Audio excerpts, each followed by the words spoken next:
Durante la Danza de Dragones hubo dos casas que estuvieron a la par de los Targaryen en cuanto a riqueza, poder e influencia. Y esos fueron la casa Hightower y la casa Velaryon. Estas eran dos de las familias más antiguas, nobles y poderosas de todo Poniente. Una dominaba la ciudad más importante de todo el continente y la otra poseía la flota más formidable de los 7 reinos y eran además los aliados más importantes y más cercanos de los Targaryen, incluso desde antes de la conquista. Pero si damos un salto casi 200 años después de la danza hasta los eventos de Game of Thrones, notamos algo muy curioso, y es que apenas escuchamos nombrar estas dos casas. Muchos espectadores de la serie incluso creen que desaparecieron por completo y que después de la danza fueron básicamente exterminadas. Pero entonces, ¿qué ocurrió realmente con estas dos grandes casas? ¿Siguen existiendo durante los acontecimientos actuales de los libros? ¿Dónde están los Hightower y los Velaryon mientras todos los demás aparentemente luchan por el trono de hierro? Y sobre todo, si siguen existiendo, ¿cómo pasaron de ser dos de las casas más influyentes de todo el continente a tan solo ser unos jugadores básicamente de tercera en la historia? Pues les voy a explicar esto y mucho más a continuación. Démosle play.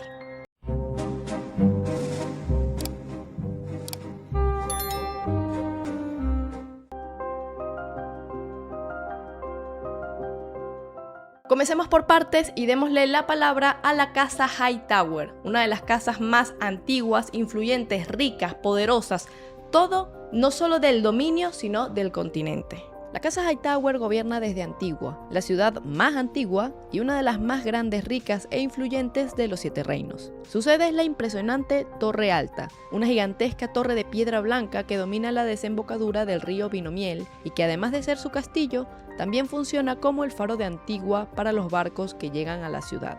Su escudo muestra precisamente una torre blanca coronada por una gran llama y sus palabras son «Nosotros iluminamos el camino». Además, poseen una espada de acero valirio llamada Vigilancia, aunque apenas se sabe nada de ella en la historia. Físicamente, muchos miembros de la familia presentan cabello plateado o dorado, un rasgo que durante siglos ha llevado a algunos lectores a especular con posibles vínculos muy antiguos con la sangre de Valyria, aunque nunca nada se ha confirmado. Pero si hay algo que realmente distingue a los Hightower es su antigüedad.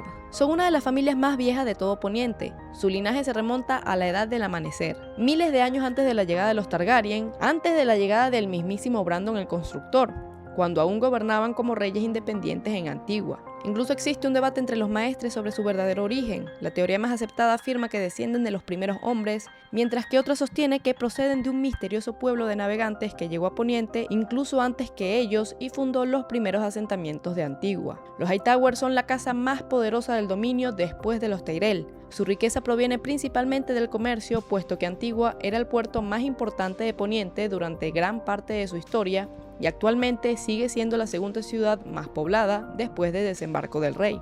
A diferencia de otras familias nobles, los Hightower rara vez han buscado expandir su poder mediante la guerra, sino que han preferido enriquecerse a través del comercio y mantener una estrecha relación con dos de las instituciones más poderosas de Poniente, la Ciudadela, donde se forman los maestres, y la Fe de los 7, cuyos centros también se encuentran en Antigua. Esto convirtió a los Hightower en una familia con una enorme influencia política, económica y religiosa. Por eso, aunque son vasallos de Alto Jardín, debido a su influencia, riqueza y capacidad militar, muchos los consideran una de las grandes casas por derecho propio. Precisamente por eso, históricamente siempre han preferido la diplomacia antes que la guerra. En numerosas ocasiones evitaron participar en conflictos importantes, favoreciendo la estabilidad que permitía mantener abiertas las rutas comerciales y preservar la prosperidad de Antigua. Durante la conquista de Aegon, mientras el rey Mern Gardener luchó junto a sus aliados para enfrentarse a Aegon en el Campo de Fuego, Lord Manfred Hightower decidió escuchar el consejo del Gran Septón y permaneció en Antigua. Después de la derrota y muerte de los Gardener, Aegon llegó a la ciudad montado en Valerion, pero en lugar de encontrar resistencia, los Hightower abrieron las puertas. Gracias a esa decisión, Antigua fue perdonada y el propio Gran Septón ungió a Aegon como rey legítimo de los 7 reinos, consolidando así el nacimiento de la dinastía Targaryen. A partir de entonces, los Hightower mantuvieron una relación muy estrecha con la corona. Una de las primeras muestras fue el matrimonio entre Maegor Targaryen y Cerys Hightower, sobrina del Gran Septón e hija de Lord Manfred. Sin embargo, la relación terminó deteriorándose cuando Maegor tomó una segunda esposa, alegando que Cerice no podía darle hijos. Los Hightower se opusieron abiertamente a esa decisión y años después incluso lo desafiaron al negarse a ejecutar a la princesa Rhaella Targaryen cuando éste lo ordenó. En lugar de obedecer, declararon su apoyo al joven Jaehaerys Targaryen, contribuyendo así al fin del reinado de Maegor el Cruel. También existe un detalle curioso sobre la familia, y es que a lo largo de los libros se menciona que algunos Hightower se interesaron por disciplinas poco comunes, como la alquimia o incluso la nigromancia. Martin nunca desarrolla demasiado bien esta idea, pero añade un aire de misterio alrededor de una casa que ya de por sí está rodeada de algunas leyendas. Pausa rápida para advertirte sobre tu seguridad digital. Ya que si tú crees que navegar en modo incógnito te protege en la web, déjame decirte que estás muy equivocado. La verdad es que tu proveedor de internet y los sitios web que visitan aún pueden rastrearte por completo. Y para evitarlo, solo tienes que activar CyberGhost VPN antes de navegar para que encripte y redirija todo tu tráfico a través de sus servidores seguros en más de 100 países. Con más de 38 millones de usuarios y una calificación casi perfecta en Trustpilot, créeme cuando te digo que nadie podrá ver tu actividad. Así que visita el enlace que tenemos en la descripción para aprovechar hasta el 83% de descuento y 4 meses gratis, con una garantía de reembolso de 45 días para que puedas probarlo sin ningún compromiso. Así que sumando básicamente todos estos descuentos, CyberGhost VPN te saldría en menos de $3 al mes. Así que, ¿qué esperas? Encripta tu tráfico, protege tus datos y sobre todo, ve las series y juega los juegos que tú quieras desde cualquier lugar del mundo en cualquiera de los servidores que tú prefieras con tan solo un clic. Ahora sí, volvamos al video.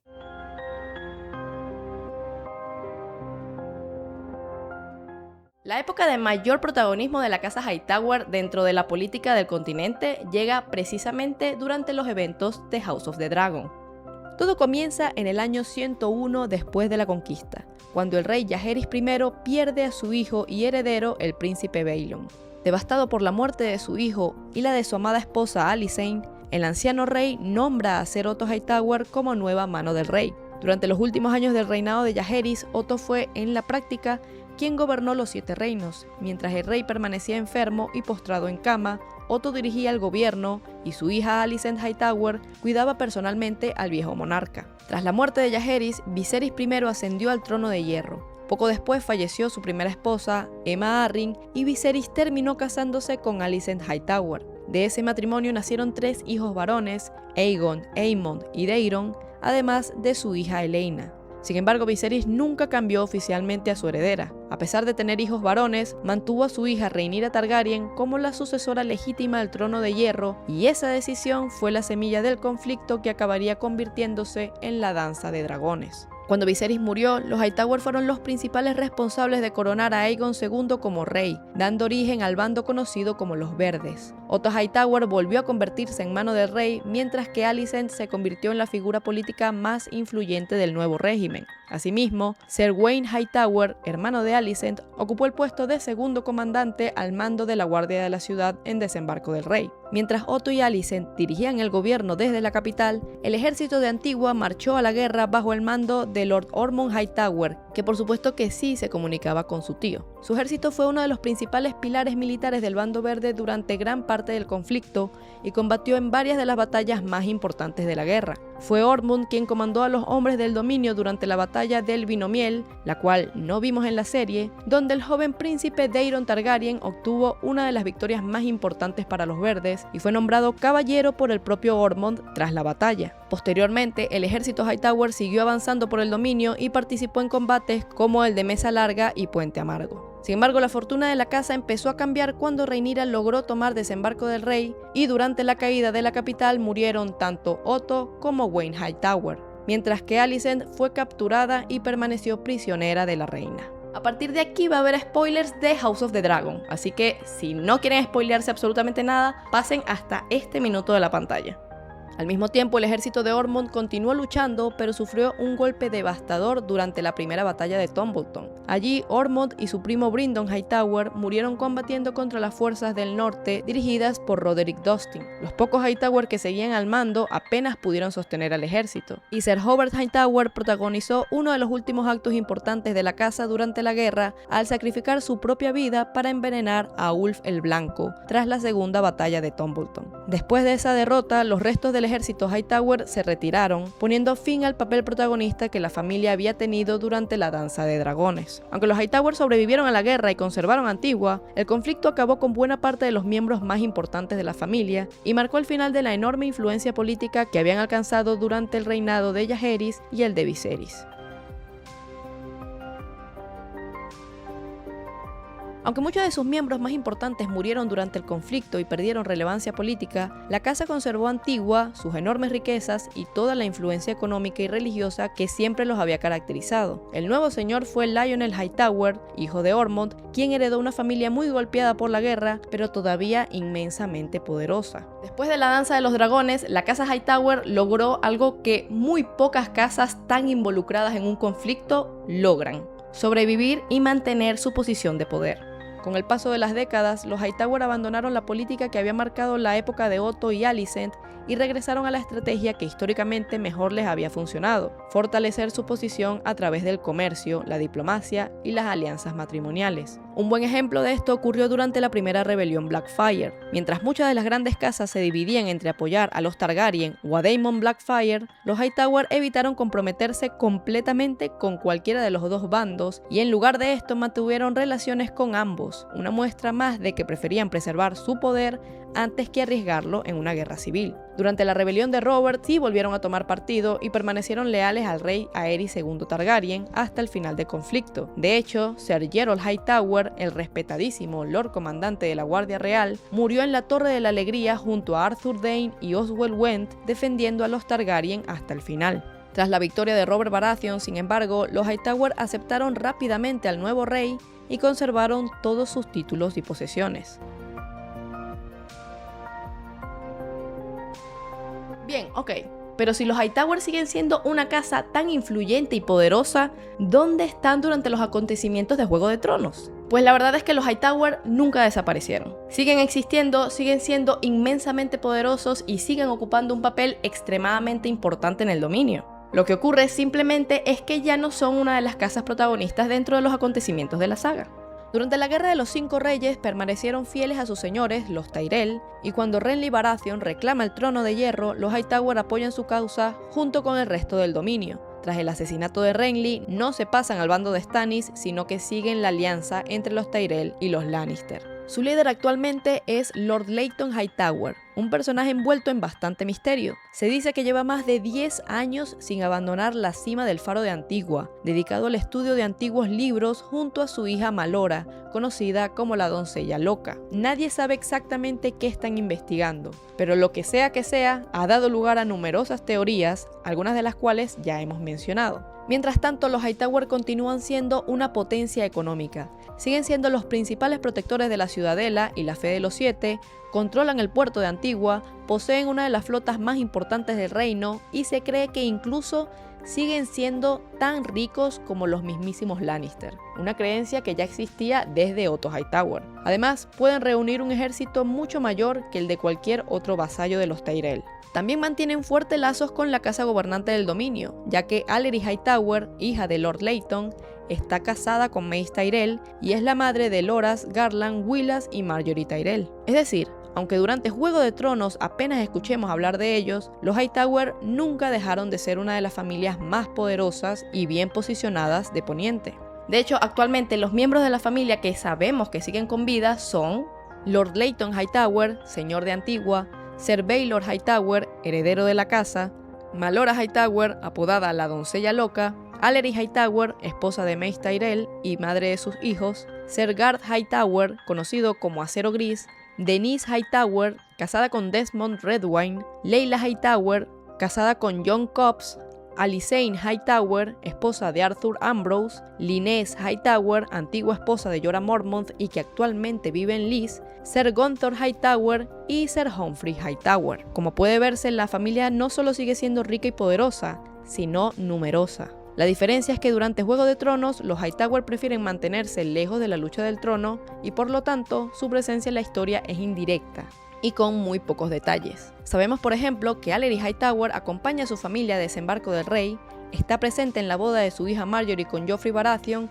presencia la muerte del rey durante el banquete, asiste al funeral de Tywin Lannister y posteriormente también asiste a la boda de Marjorie con Tommen. Volvemos a escuchar de ellos cuando Euron Greyjoy lanza su ofensiva contra el Dominio. Las Islas Escudo y los ataques de la Flota de Hierro convierten a Antigua en uno de los siguientes objetivos de la guerra, y esto nos deja saber un poco más del estado actual de la familia. Es aquí cuando descubrimos que Lord Layton Hightower continúa encerrado en la cima del faro junto a su hija Malora, así que al menos el patriarca no está tan activo por los momentos, pero el resto de la familia sí comienza a preparar la defensa de Antigua. Baelor Hightower supervisa la construcción de nuevos barcos, Gunthor fortalece las defensas del puerto, Garth organiza y entrena a los soldados de la ciudad y Humphrey viaja hasta Lys para contratar mercenarios que ayuden a proteger a Antigua de la amenaza de los hombres de hierro. Aún así, Euron consigue conquistar parte del Rejo, intenta bloquear la desembocadura del río Vino-Miel y lanza ataques contra el puerto de Antigua. Aunque la ciudad logra rechazar uno de estos primeros asaltos, queda claro que la guerra se acerca peligrosamente a las puertas de los Hightower, por lo que probablemente los lleguemos a conocer directamente muy pronto. Todo apunta a que Antigua será un escenario importante dentro de los acontecimientos de Vientos de Invierno, por lo que es muy probable que la casa Hightower vuelva a tener un papel importante dentro de la historia. Ahora vayamos con la casa Velaryon. Si hay una casa que fue excepcionalmente importante durante los eventos de la Danza de Dragones y que sin embargo desaparece en Game of Thrones, esta es la casa Velaryon. Pero por supuesto, antes de saber qué fue de ellos, primero tenemos que entender cómo es que llegaron a ser una de las familias más importantes y poderosas de todo Poniente. Si hay una casa que fue absolutamente fundamental durante la Danza de Dragones y que sin embargo prácticamente desaparece en Game of Thrones, es la casa Velaryon. La casa Velaryon gobierna la isla de Marcaderiva o Driftmark, la mayor isla de la bahía de Aguas Negras, muy cerca de Rocadragón. Su señor ostenta los títulos de Lord de las Mareas y Señor de Marcaderiva, y tradicionalmente siempre ha sido vasallo de la casa Targaryen. Su emblema es un caballito de mar plateado sobre un fondo verde mar, y aunque en las novelas nunca se menciona oficialmente su lema, algunos materiales complementarios les atribuyen las palabras los antiguos, los verdaderos, los valientes. Los Velaryon son una de las pocas familias de origen valirio que existen en Poniente. Al igual que los Targaryen, muchos de sus miembros presentan rasgos característicos de la antigua Valiria, cabello plateado o blanco y ojos violeta, aunque algunos también poseen ojos azules o verde grisáceos. Lo realmente interesante es que los Velaryon llegaron a Poniente incluso antes que los Targaryen. Según las historias de la familia, abandonaron Valiria siglos antes de la maldición y se establecieron en la isla de Marcaderiva, donde construyeron su poder gracias al comercio marítimo. Su posición justo a la entrada de la bahía de Aguas Negras y muy cerca del mar Angosto les permitió enriquecerse controlando las antiguas rutas comerciales más importantes del continente. Durante siglos fueron, junto con los Celtigard, los grandes señores navales de la región, mientras que los Targaryen dominaban los cielos con sus dragones desde Rocadragón. Esa cercanía hizo que ambas casas se convirtieran en aliadas inseparables durante generaciones. Los matrimonios entre Targaryen y Velaryon fueron frecuentes mucho antes de la conquista, y uno de los más importantes fue el de Valena Velaryon, quien se casó con Aeron Targaryen y fue la madre de Visenya, Aegon el Conquistador y Rhaenys. Es decir, que la sangre Velaryon ya corría por las venas del propio Aegon I. Cuando comenzó la conquista de Poniente, los Velaryon apoyaron desde el primer momento a Aegon y su poderosa flota fue la encargada de transportar al ejército invasor a través de la bahía de Aguas Negras durante el desembarco que acabaría dando origen a Desembarco del Rey. Como recompensa por esta lealtad, Daemon Velaryon fue nombrado maestre de barcos o consejero naval. Desde entonces y durante siglos, los Velaryon serían la casa aliada de los Targaryen por excelencia y por supuesto una de las familias más influyentes y poderosas, alcanzando su máximo esplendor durante la época de Corlys Velaryon, la serpiente marina, que por supuesto, como entenderán, es durante la Danza de Dragones. Durante la Danza de los Dragones, la casa Velaryon se convierte en el principal apoyo de Rhaenyra Targaryen. Su mayor fortaleza era la inmensa flota comandada por Corlys Velaryon, quien junto a su esposa Rhaenys Targaryen lideró la causa de los negros. Uno de los acontecimientos más importantes para la casa ocurre durante la siembra de las semillas, cuando Adam y Alyn de Hull son legitimados como Velaryon y pasan a convertirse en los herederos de Corlys. Sin embargo, el verdadero golpe para la familia llega durante la batalla del Gaznate. Aunque los negros obtienen la victoria, los Velaryon pierden cerca de un tercio de su flota, Puerto Especia es destruida y Marea Alta, su magnífica residencia, queda gravemente dañada. Es un desastre económico y militar del que la casa nunca terminaría por recuperarse. A partir de aquí, de nuevo, hay spoilers de House of the Dragon, así que vayan a este minuto. En los últimos compases de la guerra, Corlys rompe con Rhaenyra cuando ésta ordena arrestar a Adam Velaryon y por ayudarlo a escapar termina encarcelado, aunque posteriormente recupera la libertad tras la muerte de Rhaenyra. Al finalizar la danza, Corlys desempeña un papel fundamental para alcanzar la paz, apoyando el matrimonio entre Aegon III y Rhaenyra Targaryen, y continúa sirviendo como consejero y regente del joven rey hasta su muerte. Con él terminó la época de mayor esplendor de la casa Velaryon, que sale de la guerra profundamente debilitada y sin el enorme poder que había llegado a acumular. A diferencia de los Hightowers, aunque la casa Velaryon también sobrevivió a la Danza de Dragones, nunca volvieron a alcanzar nuevamente el nivel de influencia y poder que habían tenido con Corlys Velaryon. El nuevo señor de Marcaderiva fue Alyn Velaryon, conocido como Puño de Roble, quien pasó de ser un supuesto bastardo a convertirse en uno de los grandes marinos de la historia de Poniente. Durante el reinado de Aegon III protagonizó numerosas campañas navales, participó en la conquista de Dorne junto a Daeron I y fue el responsable de negociar el regreso del príncipe Viserys Targaryen, hermano del rey, que había permanecido cautivo en Lys durante varios años desde su captura durante la batalla del Gaznate. Alyn también reforzó aún más los vínculos entre las familias al casarse con Baela Targaryen, hija de Daemon Targaryen y Laena Velaryon. Además, la sangre Velaryon siguió formando parte de la familia real cuando Rhaenyra Velaryon se convirtió en esposa de Aegon III y madre de 2 futuros reyes. Sin embargo, con el paso de los siglos, la importancia política de la casa fue disminuyendo. Los Velaryon siguieron siendo una familia noble respetada y conservaron el control de Marcaderiva, pero dejaron de ocupar el papel protagonista que habían tenido durante la época de los dragones. No se explica un motivo específico para esto, simplemente fueron perdiendo relevancia, quizás al mismo tiempo que los propios Targaryen. Durante la rebelión de Robert, los Velaryon permanecieron leales a la corona. Cómo no, Lucerys Velaryon ocupaba el cargo de maestre de barcos de Aerys II y fue uno de los partidarios más fieles. Pero tras la victoria de Robert Baratheon, la situación de la casa Velaryon cambió drásticamente. Como Rocadragón pasó a estar en manos de Stannis Baratheon, la casa Velaryon por primera vez en 300 años dejó de ser vasalla de la casa Targaryen de Rocadragón y de la casa Targaryen en general y pasó a ser vasalla de la casa Baratheon de Rocadragón. Cuando comienza Juego de Tronos, los Velaryon siguen existiendo y continúan siendo una casa antigua, prestigiosa y con una importante tradición naval, pero muy lejos del enorme poder económico, militar y político que llegaron a tener durante la Danza de Dragones. Su líder es Lord Montfort Velaryon, quien, fiel a la tradición de su casa, apoya a Stannis Baratheon durante la Guerra de los 5 Reyes. Esto tiene sentido ya que los Velaryon siguen siendo vasallos de Rocadragón, territorio que ahora pertenece a Stannis. Montfort aporta una parte importante de su flota a la campaña e incluso participa en la batalla de Aguas Negras, donde muere cuando su barco es destruido por el fuego valirio. Puto Tyrion.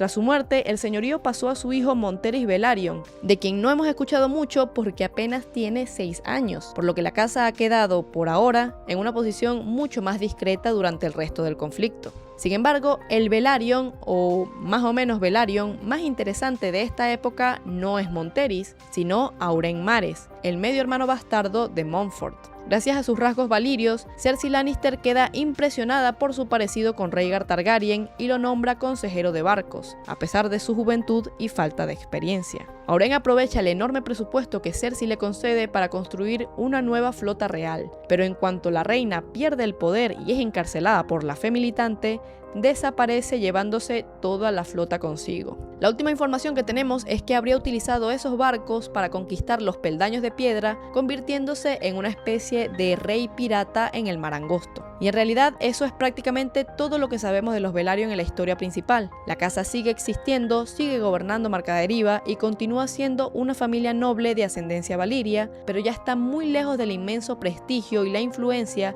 que tuvo durante la época de Corlys Velaryon y la Danza de Dragones. De hecho, también ha disminuido mucho como familia. Los Velaryon que sabemos que siguen con vida son apenas Monterys Velaryon y Aurane Mares. Muy pocos nombres para una familia que casi 2 siglos antes era una de las más poderosas y prósperas de todo Poniente. Así que si bien no podemos hablar de vencedores durante la danza, yo creo que con este video es bastante claro saber qué casa logró prevalecer y sobre todo mantenerse en el poder luego de los eventos de la Danza de Dragones. Aunque particularmente en este momento de la saga no sean tan protagonistas. Bueno muchachas, muchísimas gracias por acompañarme hasta el final del video, que no sé si titularé ¿dónde carajo están la casa Hightower y la casa Velaryon en Game of Thrones? Muchas gracias por acompañarme hasta el final. Recuerden darle like, suscribirse y también compartir este video con alguien que tal vez lo pueda disfrutar. Gracias especialmente también a nuestros Patreons y a nuestros miembros, y por supuesto también a todos ustedes que nos dan unos pequeños tips como super gracias. De verdad se los agradecemos en el alma. Gracias también especialmente a CyberGhost VPN, nuestro patrocinador del día de hoy. Protege tu privacidad real y deja de confiar en el modo incógnito utilizando el enlace que te dejo en la descripción para descargar CyberGhost VPN. Recuerda que son menos de $3 al mes, 1, 2, 3, y te permite asegurar hasta 7 dispositivos, así que la verdad no sé qué están esperando. Y bueno, espero que hayan disfrutado mucho este video, nos vemos en el siguiente y hasta el domingo que sigamos viendo House of the Dragon. Chao, chao.